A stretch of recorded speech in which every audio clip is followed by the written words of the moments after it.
This is an AskRealGamers closer look. I wanted to take a minute and give you guys a look at Darksiders. I know when I originally heard about this game, a lot of people were comparing this to Devil May Cry and Bayonetta, which essentially released the week before this came out. So, you know, I wasn't too really excited about it. Once I started seeing more and more about it, you know, I didn't really tune in until really the reviews started hitting. And once I started looking through them, and saw the art style, I was actually quite interested because it actually turns out to be a bit more like Zelda than I would say God of War. But anyway, this is the beginning of the third dungeon. It's not going to really contain spoilers unless you just consider seeing it spoilers, but if you do, then obviously you should stop watching now. But I'm just going to show a little bit of the puzzle elements, nothing very complicated. This dungeon actually is fairly linear and nothing too complicated. The first dungeon is actually like 5 or 6 floors, and it's actually quite good. I thought they did a very good job with it.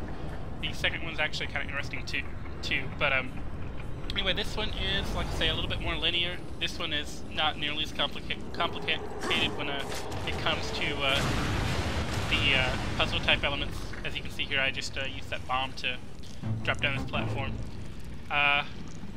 I'm going to go ahead and explore this area ahead, and then I'm going to come back, and then I'm going to skip ahead in the video. But anyway, originally I had actually recorded 15 minutes of footage, and I was like, well, the file is going to be gigantic, and I don't know if I could even talk about the game for 15 minutes, just because I don't know that I would want to watch 15 minutes of the game for this type of thing.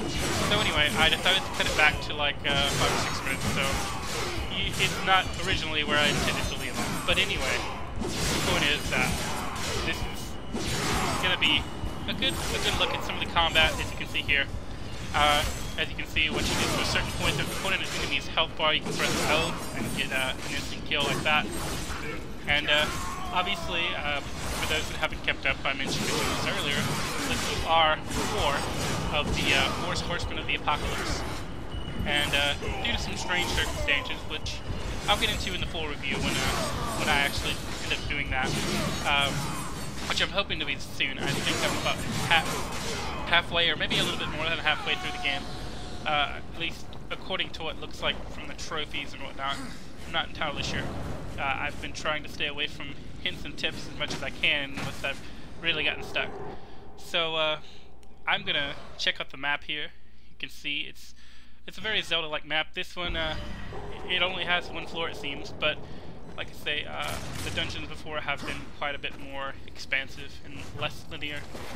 So I'm interested to see what the next one's like after this. But this is my first time going through the dungeon, so you're going to see me backtrack here. I am going to skip forward a little bit when I come back through this way. But the water combat, it seems these are the only enemies underwater right now that I've seen so far. So it might not be, and you know, you can only swing your sword just like that. So I mean, you know, they're not going to concentrate that much on it. But one nice little feature is when you're climbing anything or something like that, you can press R1 to which is your dash button or block, depending on if you're moving or not. And you can do the same thing here and move faster up the when you're climbing something or going across the wire or anything like that. As you can see there, the blue souls are money, and you'll find chests that are, if a chest is outlined blue, then obviously it's going to be blue souls. Green souls give you health, yellow souls give you rage for special moves. I don't think I actually used one in this video, just because I tend to save those for when I'm in, multiple groups of enemies. And generally, this is going to give you a little bit of a look of the game.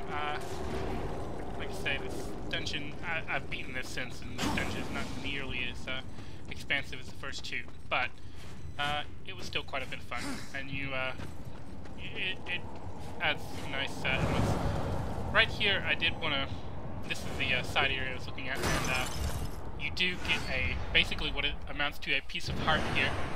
You've seen a few times throughout that when it shows my health, I have a green bar and skulls above that, and these skulls are other health bars. So essentially, when you see I believe it's gonna come up. I'm gonna have a half a health bar, and I'm gonna have half a health bar and 2 green skulls. So essentially, I have 2.5 health bars. And here it's gonna skip forward, and I'm gonna do a little bit more, but I'm gonna stop commentating and just let you guys watch the rest. But expect a full review. I'm hoping very soon, but time will tell. Bye, guys.